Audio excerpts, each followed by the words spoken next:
the sanctuary of Lourdes in the Hautes-Pyrénées. This is one of the most popular Catholic pilgrimage sites in the world. It welcomes over 6 million visitors every year, including 60,000 sick and disabled. It's bigger than the Vatican, and it has the largest basilica in the world that can accommodate nearly 25,000 people under its roof. Why? Because over 160 years ago, Lourdes became the city of miracles, a place where the sick were healed, the incurable cured.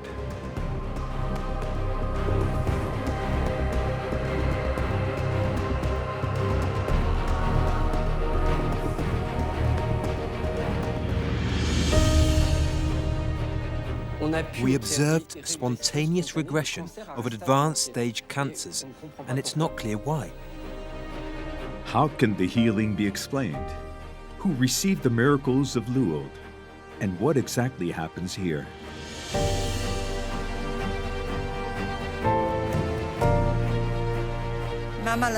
My illness was almost immediately healed. It's hard to believe. I thought, am I dreaming? These spontaneous cures are officially recognized as miracles by the Vatican. So far, it has recognized 69 of them. Lourdes has been busy for 160 years. Crowds of people flock here, and the sanctuary is forced to expand.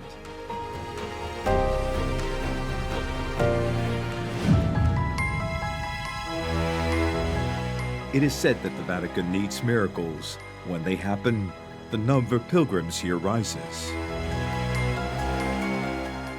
The Church wants to use it as one would a sign, so it wants people to have as much evidence as possible. How is a miracle authenticated? And why does it take so long for one to be recognized?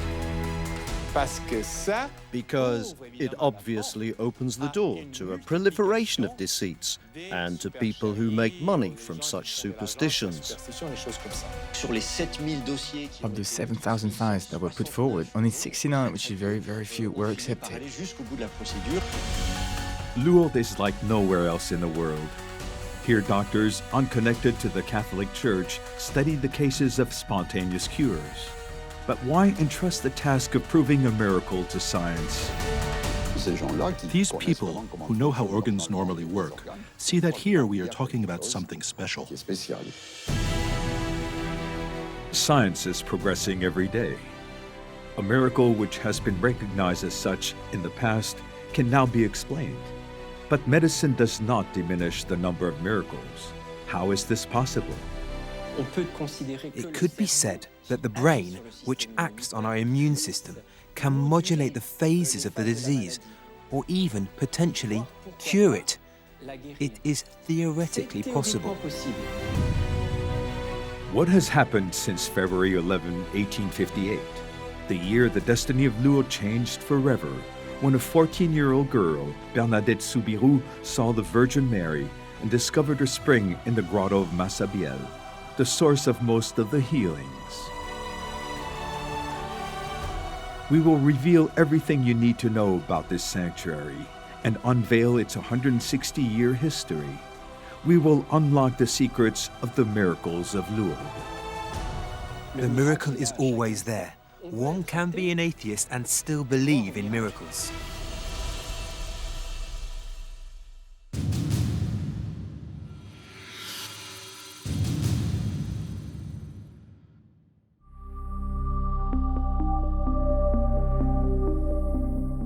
To discover how a miracle happens, we must first understand how they are recognized. Over the last 160 years, there have been about 7,300 so-called spontaneous cures. Of these cures, 69 have been named miracles. On June 20th, 2013, the 69th miracle of Lourdes was recognized by the Catholic Church. An Italian, Daniela Castelli, was cured of heart disease. The actual healing took place 24 years earlier. Another miracle was recognized by the Church in 2012. only after a 47-year investigation. It centered around an Italian nun with paralyzed legs who in 1965 suddenly got up from her wheelchair and walked. 24 years, 47 years. Why does it take so long for a miracle to be proclaimed? It's so we can convey the truth of the facts. Alessandro De Franciscis is a doctor. For the past 8 years, he has headed up the Bureau of Medical Findings. This is the bureau which verifies the miracles. He is the first step in a very long journey. But why does the investigation to find the truth take so long? Because it obviously opens the door to a proliferation of deceits, people who make money on the superstitions of such things.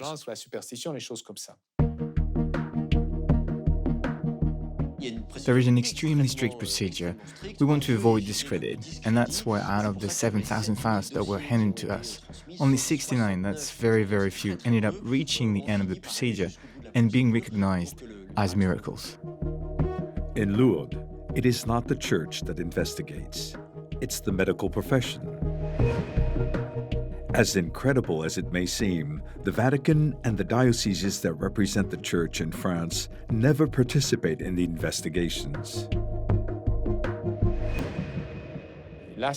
It was a brilliant intuition that Lourdes had in France, unlike any other place of pilgrimage across all religions worldwide, to entrust the study and precise in-depth validation to the medical world and not to ministers of the church.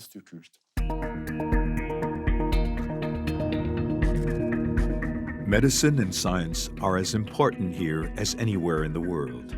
Miraculous cures are studied, examined, and either proven or disproven by doctors. Their task is very difficult. As scientists, they need to find reasons and explanations for the cure. They must exclude all other possibilities until they find themselves with no other explanation. It's at this precise moment that a miracle is declared. The validation of a miraculous healing is therefore a very long process. Several steps must be taken by the person claiming to have been healed. When a person thinks they have been cured, they must first declare their claims at the Bureau of Medical Observations of Lourdes. First of all, it's necessary to investigate the person. Was the person really sick? The disease must be a well-known disease with a description, confirmed and with an unfavorable prognosis. Not necessarily terminal, but unfavorable. If the doctor finds that a good case, they start a file and ask the person to come back with their full medical history, but not before they have waited a full year. I need everything. Copies of diagnosis, copies of medical reports and specialist consultations, pathological anatomy biopsies, MRI scans, everything one needs. We begin to build a medical file. This is where we start. It's a rather hard job asking people to collaborate with us. At every step, there are a huge number of question marks.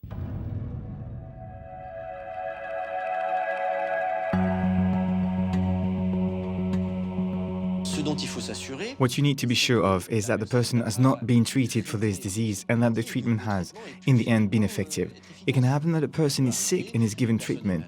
The treatment takes time to act, then the treatment has finally worked and the person is cured. They think that they were cured miraculously. However, in fact, it was simply as a consequence of medical treatment. Another aspect to consider is that someone may think they have been cured and in fact the symptoms may have disappeared. However, it may be a temporary remission. We know that it is unfortunately the case for cancer patients, for example. One criteria for the confirmation of healing is that the cure must be permanent. For us, a cure must have 4 characteristics or criteria. Firstly, it's a healing that arrives without any warning sign. Secondly, a healing must happen instantly.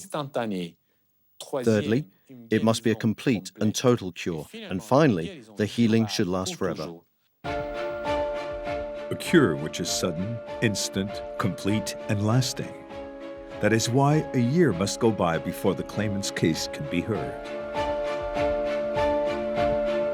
It's at this moment, when I have all the necessary material, that I, as all my predecessors, hold a meeting called, in the Lourdes jargon, the Findings Bureau.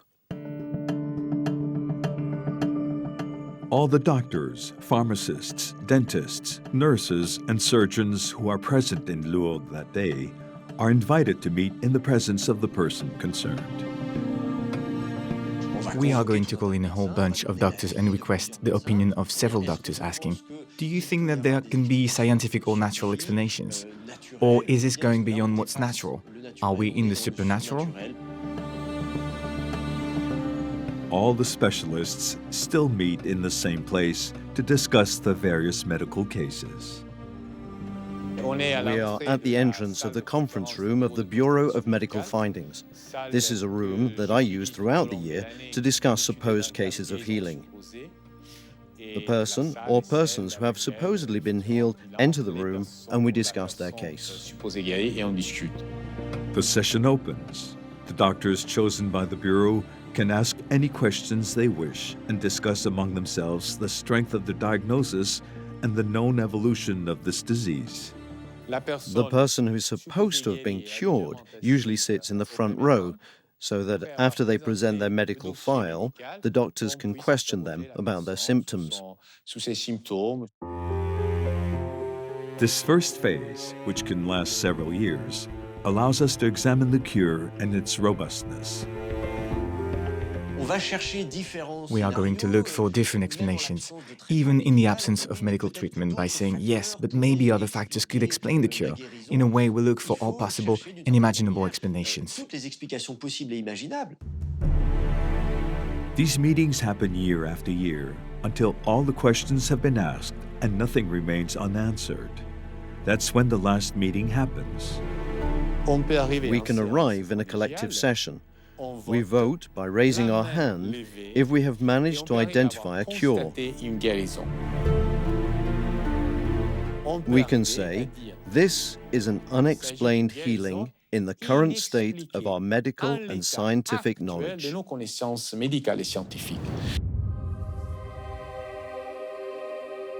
At the end of these meetings, the Medical Bureau sends the file to the International Medical Committee of Lourdes. This committee is made up of 30 medical professionals, each eminent in their specialism. They are responsible for praising and eventually confirming the cure. These people are at the forefront of research in their field. And of course, the fact that they can talk to each other allows us to give this, the study of an astonishing sign, a particular depth. These people who know how organs normally work see that here there is something special.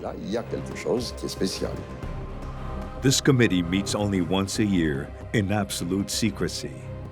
The committee appoints one of its members to examine the file in greater depth. This key doctor can consult whomever he wants. They make use of everything that has been published on the subject. They may submit documents from the file to colleagues to collect their assessments. They can do whatever they want, for as long as they want. On the one hand, it's necessary.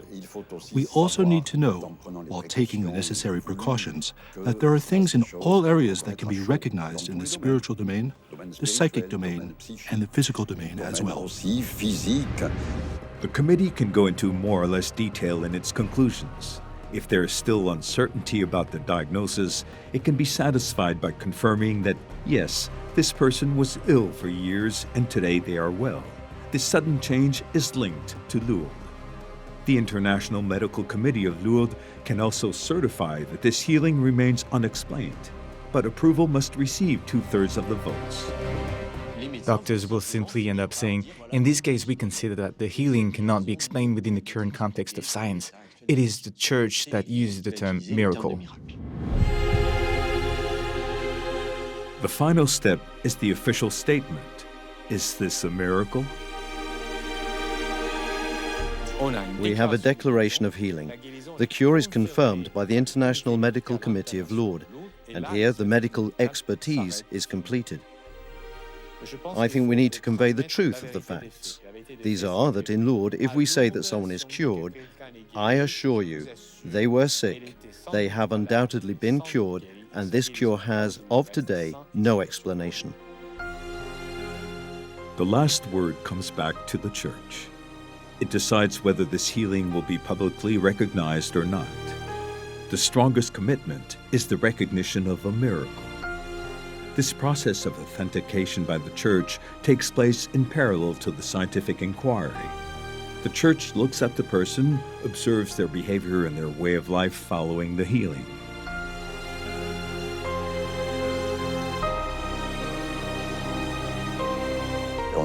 We try to see if what they have lived in Lourdes finally reveals a spiritual path in their own existence, and if this spiritual path is one that is also open for others. But if, on the other hand, we see that they try to benefit from it, for example, financially, if they get paid to tell their story, or if there are things that make it sound false, it would remain just a prodigious event, an unexplained cure, and we would not recognize it as a miracle. Today, the procedure is becoming increasingly complex. How could it be any different when medical science is advancing so rapidly? It has the advantage of establishing degrees of affirmation. It makes it possible to decide, miracle or illusion. Degrees of affirmation exist because degrees of certainty do too. This is the price we have to pay to keep Lourdes credible in the eyes of the faithful and the world. Today, millions of people come to drink from the spring of Lourdes, to bathe, to touch the walls of the Massabielle cave, to recover, to heal. Yet, there have been only 69 miracles recognized in the whole history of Lourdes. Why has this place got the reputation it has? Let's travel to the Massabielle grotto, where it all started 160 years ago, when Lourdes was just a small village lost in the Pyrenean Valley.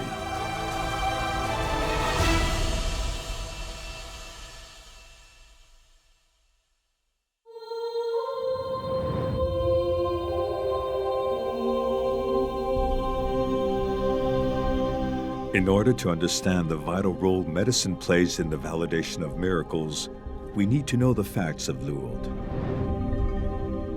How did everything start? The person who started it all was a 14-year-old girl, Bernadette Marie Soubirous. It is through her that Lourdes became a world-renowned sanctuary. Bernadette was born in Lourdes on January 7, 1844, at the Moulin de Boilly. She suffered constant misery and chronic asthma. Nothing in her short life could have predicted that she would change the face of the Catholic world forever.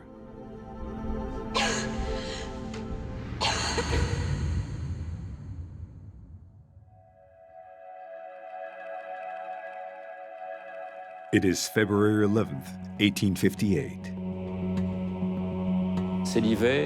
It's winter and it's cold. No work, no food. The mother asks Toinette, Bernadette's little sister, to go and fetch some wood. Bernadette and a friend accompany Toinette to the edge of the Massabielle cave, the cave that has served as the foundation of the current sanctuary. Toinette and their friend cross the river barefoot. It is here, on this day, that everything will turn around for Bernadette and for the village of Lourdes. The girls wave to Bernadette to join them, but she's a little scared. And then she hears a noise, like wind. She turns around and sees in this cave a light. In the hollow of the cave, a beautiful lady appears to her for the first time.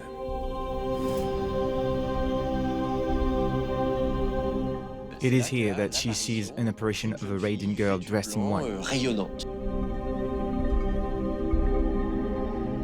She does not speak, she beckons to her to come closer and then makes the sign of the cross.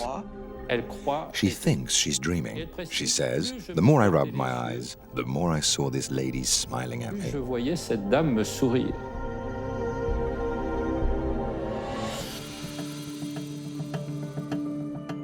In the small village, the rumors spread quickly. The people want to see the girl who has had the apparitions. There are people who are immediately very interested. For the following appearances, there will be a crowd. A lot of people who are really fascinated by the vision and who believe in it. And then, at the same time, there are very skeptical people who do not believe it at all and try to discredit it. The apparitions soon multiply and miraculous cures begin to occur. At Bernadette's 9th apparition on Thursday, February 25, 1858, the lady said, "Go and drink from the fountain and wash yourself there." So Bernadette makes a hole in the grass where she is. Incredibly, from this hole, a spring appears. This spring remains at the heart of most miracles. She stops at the bottom of the cave. She puts her face on the floor. She starts scratching. She continues. That's where she has a little bit of muddy water. It starts to become pure, and she'll be able to drink. The miraculous spring of Lourdes had been discovered. Even today, it is from this source that Lourdes water flows. It is in this water that the sick bathe. During the 16th apparition on Thursday, March 25th, Bernadette asks the lady her name. She answers, "Que soy era l'Immaculada Concepción." I am the Immaculate Conception. It is this short phrase that definitely seals the fate of Lourdes and of the young teenage girl. I am the Immaculate Conception. But from where does she know this expression? I am the Immaculate Conception is incomprehensible. I was conceived without sin, but I'm not my conception means nothing to Bernadette. That's what we've been looking for a long time. But let's be clear that she said something that she didn't understand.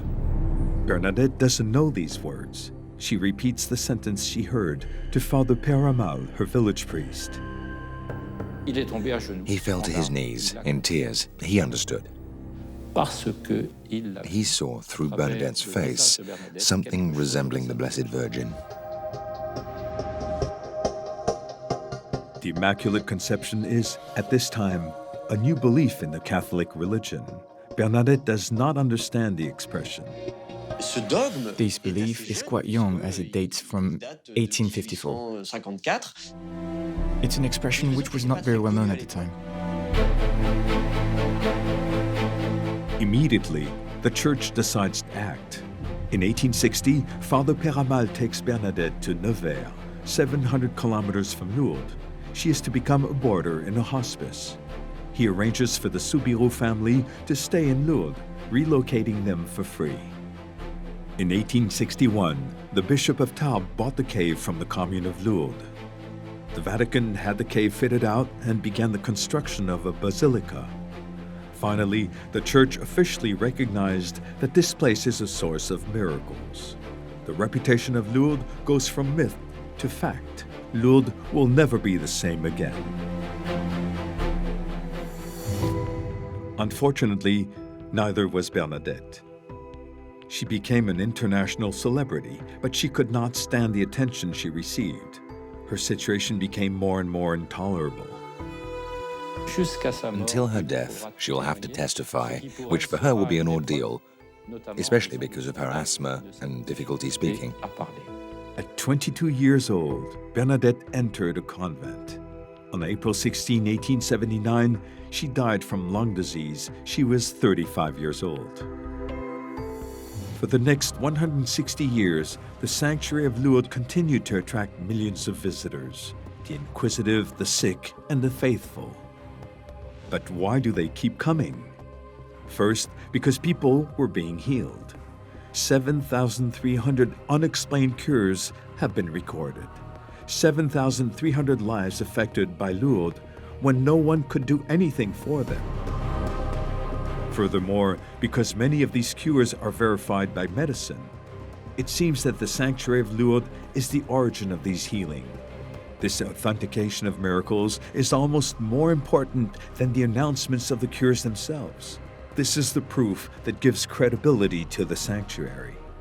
And these verifications started as early as 1858, the same year that Bernadette saw the Virgin Mary.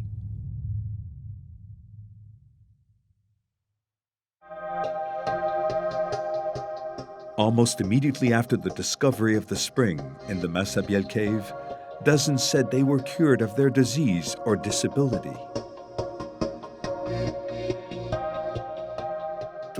Right away, we had to ask ourselves, is it true? So the first step is for those doctors present to verify that something has happened. We verify, first of all, as we are concerned that we are not faced by a manipulation or an illusion. In the 1850s, it was necessary for Monseigneur Lourdes, the Bishop of Tarbes, to disentangle the truth from the lies. At the end of July 1858, Monseigneur Lourdes sets up the first medical commission to begin analyzing the claims. The commission was headed up by Professor Vergès, an associate professor of thermal medicine at the Faculté of Montpellier. He spent all his summers in the region. Professor Vergès meets everyone who claims to have been healed. He questions and examines them. He then reports his findings back to the bishop. Especially when the cures really multiplied in 72 and 73. And not only with the cave water, but also with the procession of the Holy Sacrament. Those healed are not necessarily miraculously cured. Only the Vatican and the Church can interpret healings as miracles. The first recorded miracle in the history of Lourdes was Catherine Latapie, a 38-year-old mother living in Loubajac, a village 6 kilometers from Lourdes. She had 4 children. 2 had died young, but she was now pregnant again. Catherine had a major handicap. She could no longer use her right arm. In the night, she woke and a force pushed her to go to the Massabielle cave. She did not hesitate. She woke her 2 children and left on foot. Once there, she discovered the spring, which was little more than a trickle of water. She puts her hand into the water and suddenly regains its complete use. How did we know this? Because Catherine gave birth to her son that night. The official date on this first miracle was Monday, March 1st, 1858, just days after Bernadette dug the earth to discover the source of water.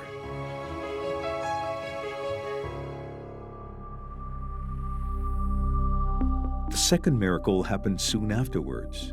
It caused a big stir because Louis Bourriette, a man from Lourdes, loudly proclaimed his recovery. 20 years before, dynamite exploded in a quarry and splinters entered Louis' eye, leaving him blind in one eye. Louis was brought to Lourdes by his sister. Although a disbeliever, he puts the water on his blind eye and immediately regains his sight. These and 5 other cases remain unexplained. The bishop called them miraculously healed.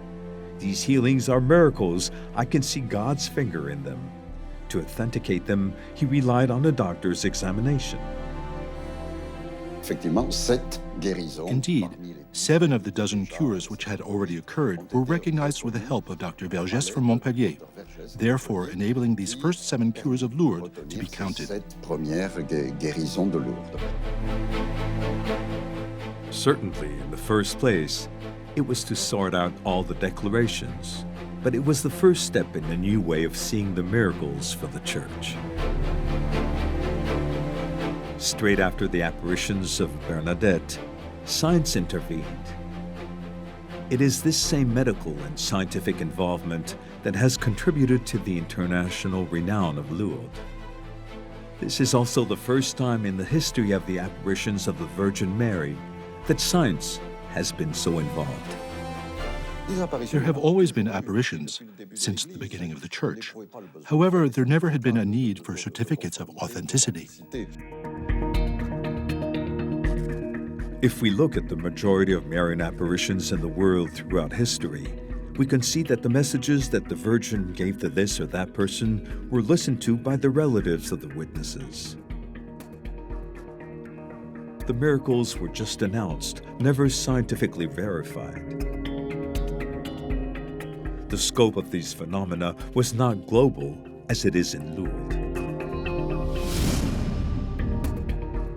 How did Bernadette's apparitions and the miracles that happened at Lourdes became so popular? Firstly, consider the time and place. France, in the middle of the 19th century. It is the Industrial Revolution, an era when anti-clericalism was very strong, a time when everything had to be explained scientifically. It's a phenomenon that takes place in the century of science, this positivist context in which science always seemed to have the last word. From the moment that science took the spotlight, we wanted to use scientific methods too, but in fact, they just follow common sense. It's about verifying that it's not something we're causing, but something that unexpectedly testifies that heaven is present on earth and hasn't abandoned us. So, be it an apparition or a miracle, science and even the church are perplexed in the general climate. We're afraid of charlatans. Someone comes to you saying, I was healed miraculously. What do you do? Should you believe them or not? There are recurrent problems in the history of Christianity. Here we can go back again to the very beginning, to the Bible.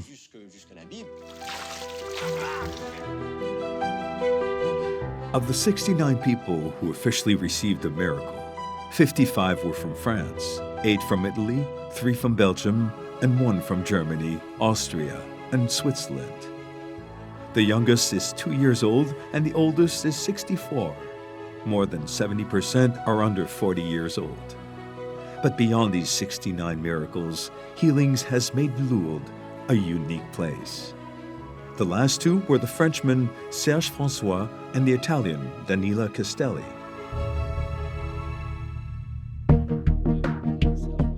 Serge François led a very active life with his wife and their 3 children.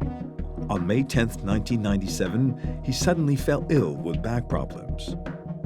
After a series of examinations, he underwent surgery on his spine. I had surgery from a herniated disc. As a result of this operation, I had a huge epidural hematoma. This caused partial paralysis of my left leg. From then on, Serge's life is punctuated by painful and inefficient treatment. On Friday, April 12, 2002, Serge decided to go to Lourdes to receive the anointing of the sick. In the evening, he attended the torchlight procession from his hotel. At the end of the celebration, I had a sudden urge to go to the cave. At about 11 p.m., Serge was sitting in almost the same place as Bernadette once prayed. Without knowing why, Serge advanced towards the trickle of water flowing from the bottom of the rock behind the collection box.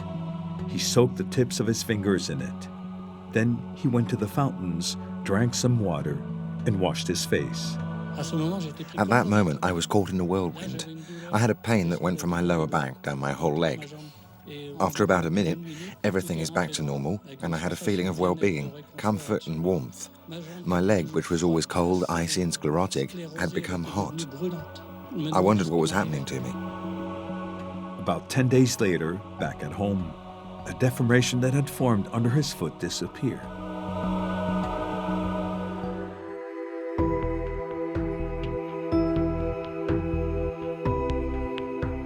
The church recognized Serge's healing as remarkable, but so far it is not considered miraculous. Why? Let's look at Italian Daniela Castelli's healing, the 69th and last miracle of Lourdes to date. Daniela suffered from high blood pressure that manifested itself as acute and frequent attacks. On May 4, 1989, Daniela was 43 years old. Exhausted after 7 years of treatment and surgery, her husband decided to take her to Lourdes before going to see specialists in the United States.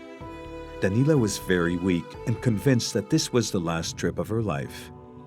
After being bathed in the pools of the sanctuary, she felt an inexplicable well-being and suddenly was healed. After a process of several decades, the final and lasting cure of Daniela was unanimously verified. The syndrome she had suffered from for 21 years disappeared almost instantly with no scientific explanation.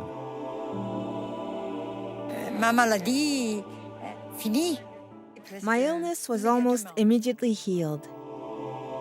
It's hard to believe. I thought, am I dreaming? In 2011, another international scientific commission tasked with evaluating the diagnosis confirmed the miracle. But why Daniela and not Serge François? Because in the end, only one organization can separate miracles from spontaneous healings. Only one group can declare a miracle: the Catholic Church.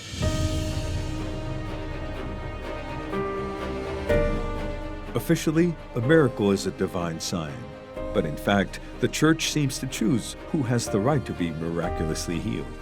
It even seems to declare miracles at key moments in its personal history. What is the true position of the Church in the 21st century? The Vatican intervenes only at the end of the process of validating the miracles of Lourdes. Are these signs too heavy to bear?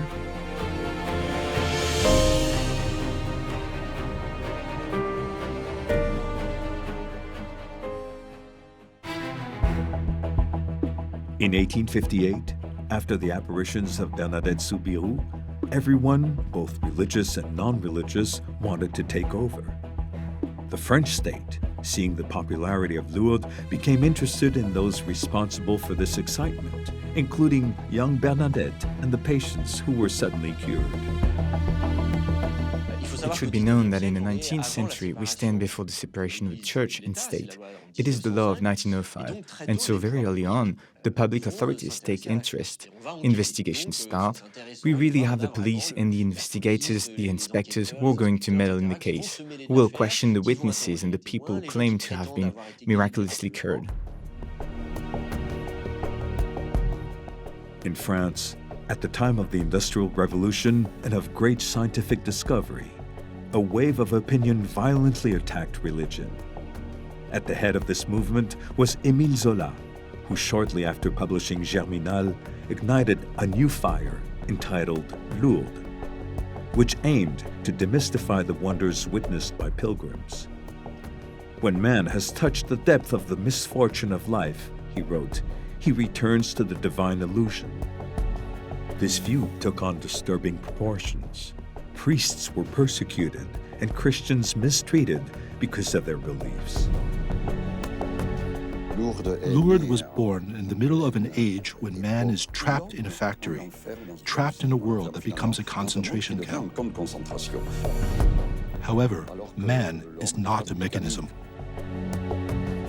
The Church had to react. When the events of Lourdes occurred, the Vatican seized the opportunity to win back the hearts of the French people.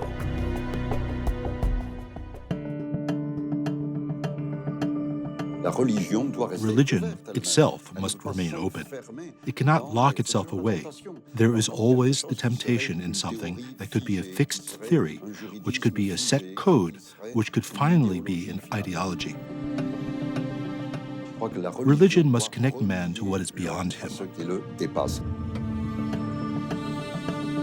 By giving maximum voice to apparitions and miraculous cures, the Church wanted to prove that God does not abandon France's Christians. The Vatican goes even further. It gets the Bishop of Tarbes to buy the Massabielle cave and the surrounding grounds. During this first year, it officially recognized 7 miracles and many healings. But science and scientific theory were very strong, so the clergy had an idea that changed everything. If miracles were to be recognized, they had to be scientifically verified. It worked, because in 160 years, the number of pilgrims has never slowed down. Lourdes became, in less than a century, the world capital of miraculous healing, constantly building new churches, chapels, and basilicas. Even if words and postures change and evolve, The Catholic Church does not attempt to deny miraculous cures. Medical expertise is therefore a first, necessary step to avoid being abused by fraudulent claims. But beyond the doctors present in Lourdes, science has tried to understand and rationalize healings. If we had to study everything, medicine would no doubt remove the miraculous nature of many people healed. Is science not the enemy of the miracle?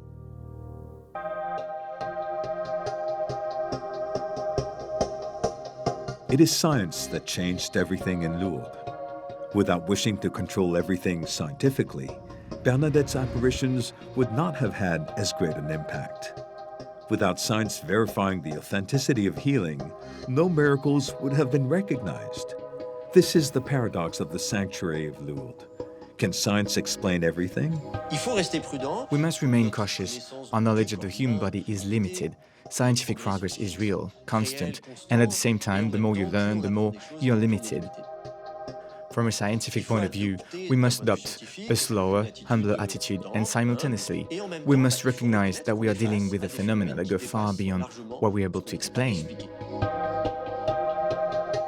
But finally, could a miracle be a temporary inability to explain a cure? With a century and a half of insight and scientific progress, what is it that remains inexplicable today? We observe fewer and fewer miracles. Why? Because we're taken care of earlier.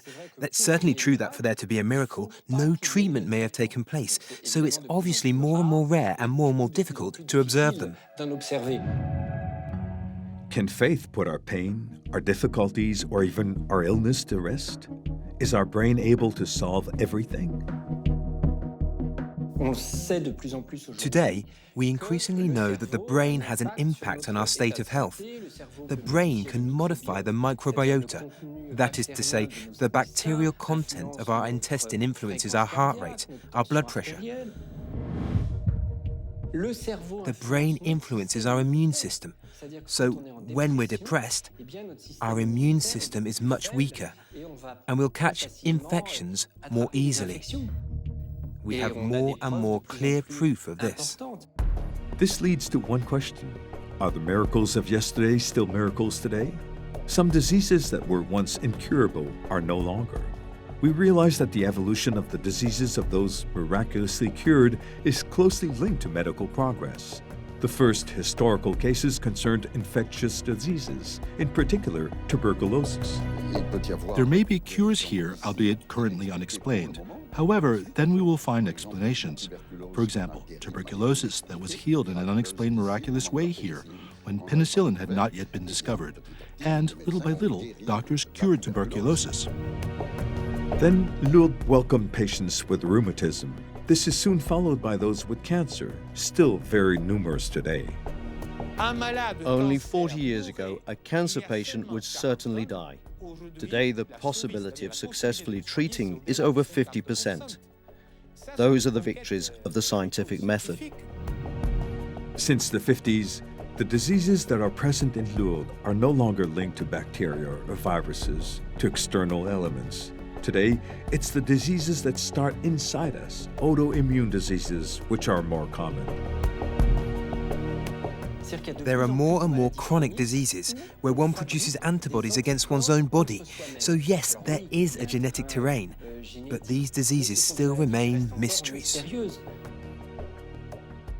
If the body, via the brain, creates these diseases, it is also able to cure them or to reduce their spread.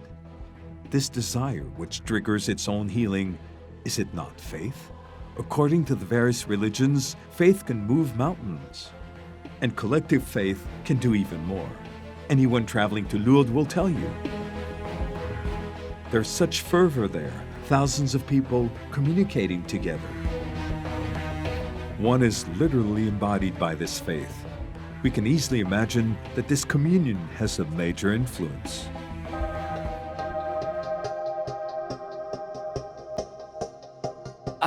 From the moment that there is a crowd, from the moment there is adhesion to a common value, there can be a phenomenon of collected identification and mimicry. We forget the individuality. We get together. We form a unity. And suddenly, the link can be a common improvement, a phenomenon strong enough to remove some Un phénomène symptoms. suffisamment fort pour lever certains symptômes. We know from hypnosis that we can relieve certain symptoms, but not necessarily always in the long term. It can be something very temporary if the real crux of the problem has not been solved. The brain is therefore influenced by external conditions, and some believe that it is even our emotional center that makes us sick or heals us. The proof of this is that the proportion of women to men who have been miraculously cured in Lourdes. 80% are women and 20% men. It's amazing. How do you explain it? Do women have more faith than men? Finally, is the emotional impact on women stronger than on men? What we observe, in any case, is that in adolescence, what we call the psychosomatic disease, that is, physical disorders related to emotional problems, are roughly in the ratio of 80-20. Boys' troubles in adolescence are much more related to the current moment and action or hyperactivity. This is how it's explained. Psychosomatic disorders are much more common in girls, and so we can heal them. The scientific explanation of miracles therefore passes through the brain. It is the brain which controls, so it is also the brain which heals. Are willpower and faith masters of our body? Is it really that simple? The brain has great power over our body. Now we do not control our brain either. It's not just willpower. These things we do not control. Depending on one's emotional state, again, one's immune system may vary. Even, for example, the healing time after cutting oneself. However, we should not rely solely on this leading us to treat only by a somatic psychotherapeutic approach. Even if the brain can intervene, it needs help. The miracle may be inside too, for many people who are in a dramatic situation, who are in a deep depression, and who, through prayer and faith, find meaning in their lives, an answer to their existential questions, and get back up again. Well, I think that it can, in a way, but just as miraculously and just as spectacular. From this point of view, faith still has its place, religion still has its place, the miracle still has its place in today's society. Le miracle a encore sa place dans notre société aujourd'hui. Science does not explain everything. Further proof was the scientific analysis of the water from the spring that flows from the Massabielle cave. It has supposedly cured so many people, nearly 2/3 of the 7,300 spontaneous healings. Yet, the analysis did not reveal anything abnormal. The water was ordinary, even if it can work miracles. Here again, Lourdes is a unique case in Christendom. By combining science and religion, everyone can find their place. Science is capable of explaining a past miracle, but perhaps the cures were assigned to the scientific community saying, look, we can cure this disease. Now work to cure all the others with the same disease. There are obviously some leads. That is to say that some will talk about the memory of water. Others will talk about the phenomenon of epigenetics, self-healing. We probe into some living organisms which are able to heal themselves, to regenerate themselves, to make some of their members grow again, to prolong their lives. It is therefore possible that in the decades to follow we can make scientific progress that can explain things that today remain unexplained. Is it worthwhile today to try explaining the miracles of Lourdes? From a pragmatic point of view, this is perhaps what we must remember. We must say to ourselves, there are people who are sick, there are people who are not well, and who are then healed. Well, that's already very good news.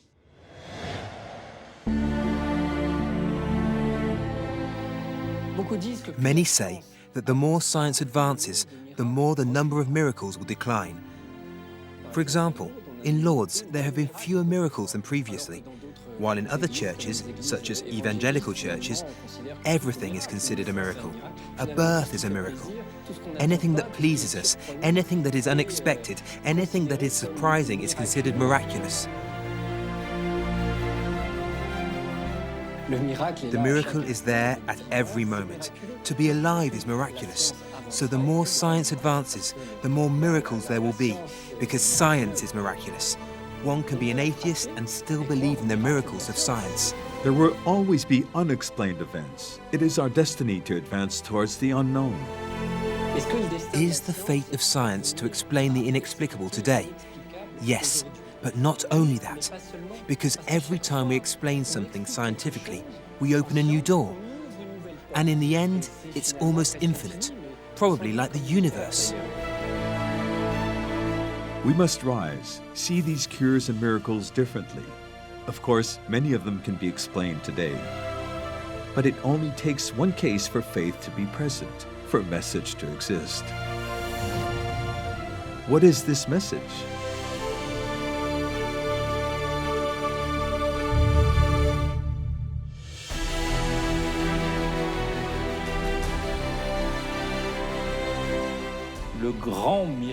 The great miracle of Lourdes is not healing. The great miracle of Lourdes is called acceptance. A whole host of people were unsuccessful, were not granted their wish, but received something else. Acceptance. They will live to the end of their lives with their illness, but in this new context of acceptance will enter a completely new way of life. This is the great miracle of Lourdes. This is the message of miracles, the message of Lourdes, the value of the sanctuary of Lourdes, even for the Vatican. For the first time, there is a sanctuary that never empties, a sacred place that carries the messages of the Church without almost any intervention from the Holy See.